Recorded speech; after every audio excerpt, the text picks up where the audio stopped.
building is alive. The Chicago Bulls have not led for a single second in this game.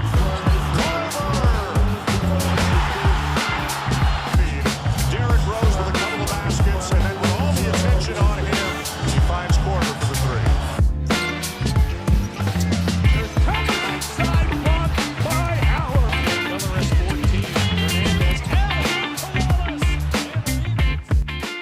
Hello and welcome back to another Once Upon a Dribble episode, continuing my notebook series, which is basically just a bunch of mini podcast entries in between, kind of interspersed between our full-length episodes. The notebook series of episodes is basically meant to be like 20 to 30 minutes on various topics between like general basketball principles. For example, my last episode talked about the history of heliocentric basketball. And this episode, I was like, you know what? I want to talk about the history of the 2011 NBA MVP race, because the 2011 NBA season is one that is largely squared as the post-LeBron decision fallout. Won't spend a ton of detail on that, as we have actually done that in a previous episode, and I'd be pretty surprised if a lot of casual NBA fans aren't, of course, at least somewhat familiar with the decision and the effect that had on the NBA landscape back in the early 2010s. But this is an MVP race that, of course, Derrick Rose wins MVP in 2011 behind a pretty monster season for Chicago, but one that now, in retrospect, is kind of scrutinized and analyzed by a lot of fans as saying maybe that wasn't the right choice. Of course, it's easy with hindsight, with 2020 hindsight, to say that, but the objective of this episode is to dive into that, look at the top five specifically, dive into each of their cases, and see if the right player really won. In my opinion, with what we know now, I think LeBron James should have won it, but we'll get into that and why. But as far as like squaring and setting the stage for the 2011 season, again, the driving narrative of the season is LeBron becomes a league villain, and Miami is just under this nightly microscope, day in, day out. It's the most emotionally charged regular season that I've ever seen in my life. Probably the most emotionally charged regular season since MJ. And this is a season that's also interesting, not just because of that, but also because of Chicago's resurrection. After basically a decade plus of post-Jordan futility, the Chicago Bulls finally explode into a juggernaut once again. They win 60-plus games. After they were kind of a lower seed in 2009, 2010, they didn't make the playoffs those first two Derrick Rose years, but it's 2011 when they really explode. And that's also partly because Tom Thibodeau takes over as head coach and really leans into this defensive identity with the roster. And then, of course, Derrick Rose captivates the city. It's a literal 180-degree shift from mediocrity to a real powerhouse in Chicago. And on top of that, we're also seeing international players increasing exponentially in numbers across the NBA. A record 84 international players make opening day rosters for the 2010-11 season. On top of that, you have the Hornets, who are sold to the NBA. They become the first league-owned team. Jerry Sloan resigns from the Utah Jazz. Ray Allen passes Reggie Miller for all-time threes. You got powerhouses like Dallas and Orlando that are still pining for their first title after losing in the finals in recent seasons. You have LA looking for a three-peat. OKC is rising, and they're rising fast. And then you have New York with its first full Amari Stoudemire season. And then, of course, they swing for Melo midseason. So we're chock full of storylines in the 2011 season. And it led to an incredibly compelling and, in retrospect, like I said, controversial MVP race that culminates in Derrick Rose taking home honors. So now let's look at the case for each player. I'll be a quick hitter on the 6 through 10 finishes, because I at least want to shout them out. There's no point in really getting to a case for the 6 through 10 placements. There are guys that probably never really had a chance to win anyways, but of course we're able to make a couple of ballots. Tied for 10th was Rajon Rondo and Blake Griffin. Rondo, of course, is the floor general for the Celtics. He's got a playoff rep at this point in his career, averages over 11 assists per game and over 2 steals. Blake's actually interesting because he has one of the greatest rookie seasons of all time, point blank. He misses what would have been his real rookie season in 2010, comes back in 2011, plays all 82 games, averages 23 and 12, and runs away with Rookie of the Year, and of course gets a smattering of MVP votes. 9th is Amari Stoudemire. He revives the Knicks. He's a monster throughout the first half of the season. In fact, through the first 40 games, he averages 26 and 9, and the Knicks are pacing for mid-40s in wins. Injuries kind of cool him off. New York stumbles down the stretch. They acquire Melo midseason. That's, of course, a pretty massive roster shift. Nonetheless, really cool season for Amari Stoudemire in 2011. 8th is Manu Ginobili, your typical efficiency, high per minute impact player, typical Manu stuff. In fact, the 2011 Spurs up to this point in this run have the best Spurs offense by relative offensive rating since the 80s. And the Spurs offensive rating in 2011 swings almost 8 points when Manu's on the floor. So very important player for the Spurs. Dwayne Wade is 7th, still elite. In fact, this is probably Dwayne Wade's last truly elite season, averaging about 25.5 points per game, 6 boards, 5 assists. Sacrifices his role, less so in this season than in 2012 when Wade is really required to sacrifice his role in order to kind of fix the hierarchy in Miami. But still sacrifices it to a degree in 2011. And then, of course, there's still the narrative tax that hits LeBron, but also does kind of consequently hit Wade as well. And the 6th is Dirk. Typical solid Dallas Maverick season. They win 57 games. Really solid veteran-laden roster. Just some quiet dominance in Dallas. He averages 23-7. And that's the 6 through 10 for the MVP race. But now let's do a deep dive on the top 5. This is the main event for this episode. He's going to take advantage. Mama, there goes that man.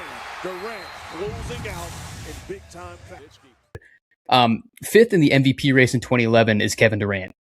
Now, for each of these guys, I want to do a case for and then a pushback against before kind of a final verdict as to why they placed where they placed. So the case for Kevin Durant is he's arguably, or at least the argument for best scorer alive. He wins the scoring title. He averages 27.7 points per game, 59% true shooting, and he is only 22 years old in the 2011 season. And the previous year's Thunder in 2010 were kind of a spunky playoff team. They win 50 games. They actually put a scare in the Lakers in round 1. But in 2011, they have the look of a real contender. They jump 5 wins from 50 to 55. So now they're like a legit team, and Kevin Durant is the best player on this team. They also play in a lot of clutch games. They go 31-16 in clutch games, even if KD isn't quite at his most killer or efficient in the clutch yet.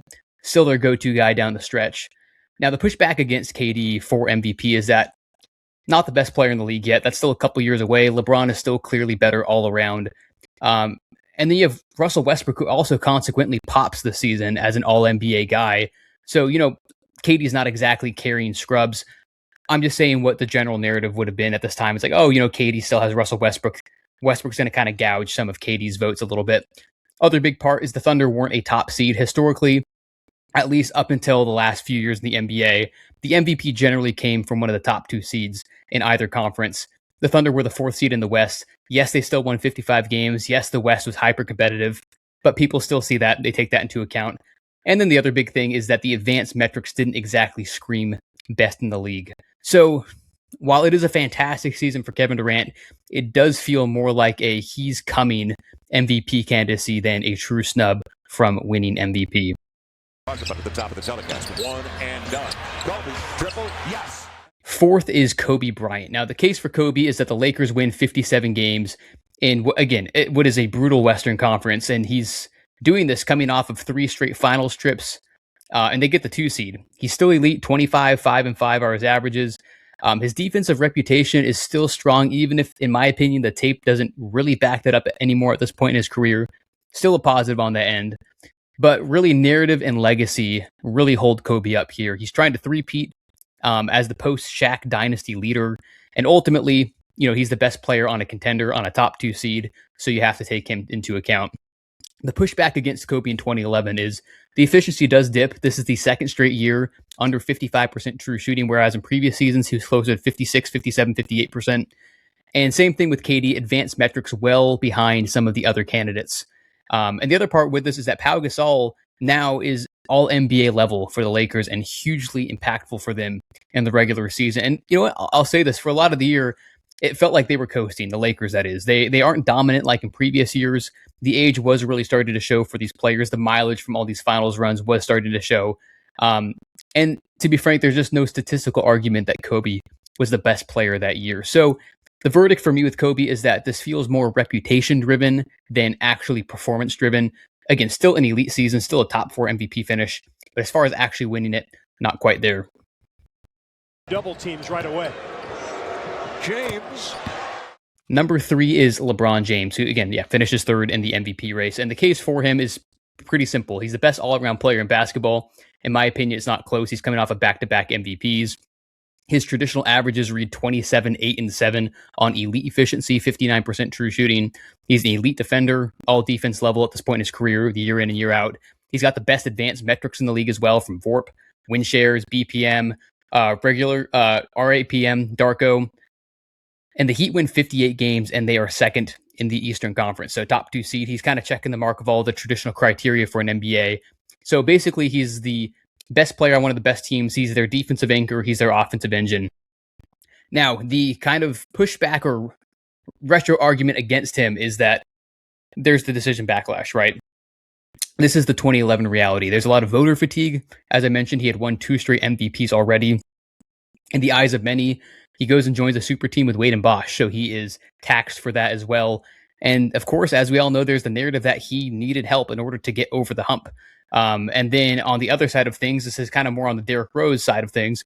Rose, in a lot of people's eyes, carried a team that was perceived as less talented to a higher seed because, of course, Chicago gets the 1 seed. So this was the peak narrative over numbers MVP tax for LeBron, finishing 3rd in 2011. That just speaks to the backlash and the kind of air, I guess I could say, around LeBron James at the time. But if you look at the actual case in a vacuum, it is airtight for MVP. Good look at the 3. Oh! Second is Dwight Howard. Dwight averages 23 and 14, almost 2.5 blocks per game. He wins Defensive Player of the Year, anchors a top defense. Orlando's roster was pretty weak after trades relative to recent seasons, and he drags them to 52 wins with no real true co-star. It's a pretty impressive season, and he's just point blank the most dominant interior force in the league. Now, if you want to push back against Dwight, I think this is Dwight's best season, individual season. If you want to push back, you can look at team success. Again, Magic win 52 games against LeBron's 58, or Kobe's 57, or Derrick Rose's 62. It's the lowest win total of all the finishers in the top 5. And there is some drama starting to build in Orlando that will eventually lead to Dwight leaving the team after the 2012 season. There's also, of course, the wraparound Dwight about the limited offensive versatility, being post-up dependent, even being a post-up guy. He's not that good of a post player in terms of his bag. And he's not a closer the way that a lot of the perimeter stars are. And that's pretty natural for a big man position. Big men are more dependent on other players to kind of set the table for them. But again, inherently, that just means that he doesn't have the same impact that a lot of perimeter stars would. The advanced metrics are really strong for Dwight this year. Honestly, amongst like the top in the league, he's just below LeBron in a lot of the key advanced stats. But honestly, if you look at it, Dwight arguably has the strongest non-LeBron argument, in my opinion. Brewer on the floor for the first time for Chicago. What a move by Rose, twisting his arm. And that finally brings us to number 1, who of course is Derrick Rose. Derrick Rose finishes first in actuality. Case for him is, again, 62 wins. It's the best record in the NBA for the Chicago Bulls, 25 points per game, almost 8 assists per game. He's the offensive engine for a team with no other all-stars. Boozer missed over 20 games. Joakim Noah missed over 30 games. You had some late game heroics. And of course, you have the eye test and the kind of the captivation of Derrick Rose, the electric scoring, the explosive athleticism, the shiftiness, the living above the rim, the crafty finishing. And then you have the really drastic, this will stand out to even like casual voters or casual fans, the 41 wins in 2010 to 62 wins in 2011. That's going to stand out and jump to a lot of people. He is pretty strong in some advanced metrics, weaker in others. It's kind of hit or miss depending on what you look at. But the narrative around Derrick Rose is that this is a 22-year-old superstar that is buoying a defensive-leaning roster on the offensive end to the best record in basketball. And in 2011, the wins plus the storyline plus the narrative tax against LeBron was enough to get him over the hump. Now, if you want to push back against Derrick Rose, and I think this is where a lot of these critiques are fair, is the efficiency was average, 55% true shooting. Derrick Rose at his peak was never that efficient of a scorer. Of course, on the defensive end, the impact was nowhere near LeBron or Dwight, even for being a smaller guard. And to be honest, when you look back at these Bulls teams, they were elite largely because of defense, because of the Tom Thibodeau system. As I mentioned, with the advanced metrics, even though he was solid in some, LeBron still led Derrick Rose comfortably in a lot of them. And in my opinion, despite the injuries, the no-help narrative was quite a bit overstated. Again, still elite defense, an elite coach. You had a deep roster. So while he was phenomenal, don't get me wrong, this is an awesome season. It's a fun season. It's a nostalgic season.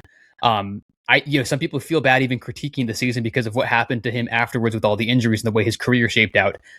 He was phenomenal, but to me, this is not the best player in the league. And to be frank, I don't think it's really all that close. So when you look back and ask, did we get this right?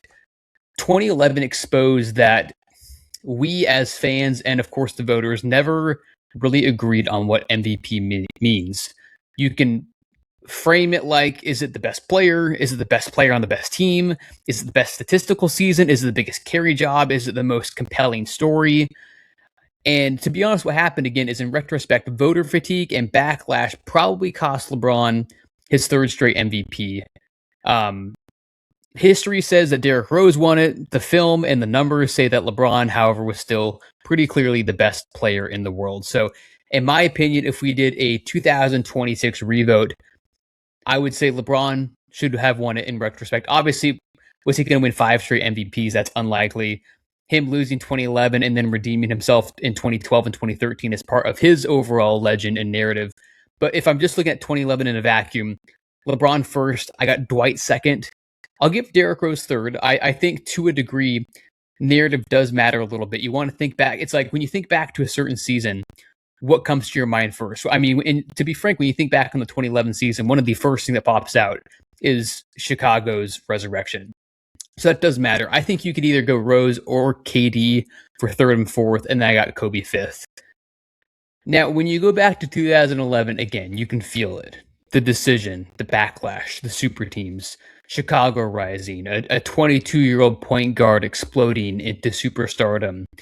And I'll say it still matters. Derrick Rose didn't just have a great season. He represented something really special for Chicago. It was a return to the underdog. It was a potential new face of the league. It was an exciting new guard. And the numbers do support that part of the story. 62 wins, best record in basketball. Again, 25-8 a night. Offensive engine of a team that dealt with a lot of injuries. That does matter. But when we zoom out, when we strip away the emotion, the math gets uncomfortable, right? LeBron was more efficient. He was a better defender. He was a better playmaker. He led in a lot of the advanced impact metrics. Miami still won 58 games, 4 fewer than Chicago, in a season where LeBron was clearly the most complete player in basketball. And if we expand the lens back even more, Dwight Howard probably had the strongest value argument of anyone not named LeBron. So what were we rewarding in 2011? The best player, the best story, or was it the player who felt the most important to that specific moment? Because in real time, Rose winning made perfect sense to everybody. But in retrospect, I think it's harder to argue that he was the most valuable basketball player in the league that year. Again, no knock on being the second or the third or the fourth most valuable. But 2011 might be the cleanest example we have that the MVP is not a purely analytical award. And it never has been. Derrick Rose captured the season, but LeBron James controlled the game. Now, we know how 2011 turned out in the finals for LeBron James and the Heat, but 2012, 2013, 2014, and so on through years and years and years just reinforced the idea that that was probably ultimately the right choice, despite the narrative. And whether we think the vote was right probably depends on which of those we think the MVP is supposed to honor. So I'd like to hear from you guys. What do you think? Who should have won MVP in 2011? Thought this was a fun little notebook segment to do. Just do a brief case and a brief pushback on each player in the top 5. Would love to do this for other seasons. I know this is, again, one of those more controversial in retrospect seasons to look at. And of course, in future notebook episodes, I'll be looking at other topics as well. Would love to hear what you guys think. Would love to get any ideas from you. But until next time, this is Josh with Once Upon a Dribble, signing out.